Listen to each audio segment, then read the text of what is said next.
Eccoci tornati a Foligno. Visto che l'ambasciatore principale del Veneto qui a Primi d'Italia è il riso, non potevamo non sentire il presidente della strada del riso e do il benvenuto a Luciano Mirandola. Allora, intanto vorrei capire come nasce la strada e con quali intenti. La strada è un'emanazione di una legge regionale del 2002, mi pare, che istituiva appunto le strade dei sapori e dei prodotti tipici per valorizzare dei territori caratterizzati da un prodotto tipico, nel nostro caso il riso vialone nano. Nel Veneto ce ne sono 19, di cui 2 non di vino, quindi noi il radicchio, mentre tutte le altre sono di vino. Ascolti, rappresentate quindi un territorio, quello appunto della provincia di Verona, che per proprio caratteristiche si presta alla coltivazione di questo prodotto. Il riso nella provincia di Verona ha origini nel 1200, si hanno le prime notizie. La prima vera diffusione ci fu nel 1500 e interessa circa 24 comuni della provincia di Verona, caratterizzati appunto dall'IGP del riso, che è il riso vialone nano veronese.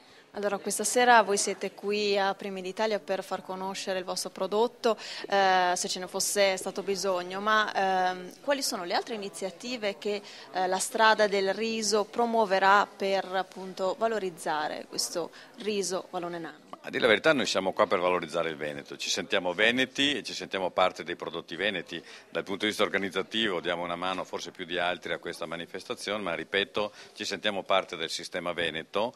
Le nostre iniziative poi si rivolgono al mondo del turismo in realtà, cioè noi abbiamo in programma tutta una serie di visite al nostro territorio che in genere si basano, rivolte poi ai tour operator nazionali e internazionali, che si basano su visite in genere di una giornata che prevedono ville, prevedono riserie, prevedono degustazioni, prevedono produttori locali cui far vedere la loro produzione vera. Quindi, insomma, sempre più il territorio e il turismo, agricoltura e turismo si legano insieme. Ma su questo non c'è alcun dubbio, io sono convintissimo che il futuro non solo del Veneto ma anche dell'Italia poggi in molta parte su questo del turismo enogastronomico, sui prodotti e sulle bellezze naturali, io sono sicurissimo. D'altra parte da noi per cui questo concetto è già da tempo, non è un caso ad esempio che il vialone nano veronese in un momento di crisi generale dei prodotti, anche a livello di mercato, sia uno dei pochi che non solo tiene ma incrementa anche il valore.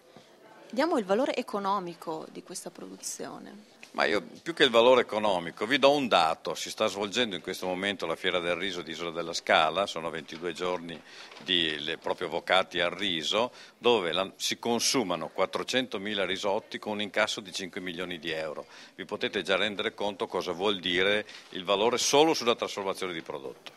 Bene, io ringrazio Luciano Mirandola. Amici, noi torneremo qui a Foligno, adesso però la linea va a Pavia ad Andrea Marcato.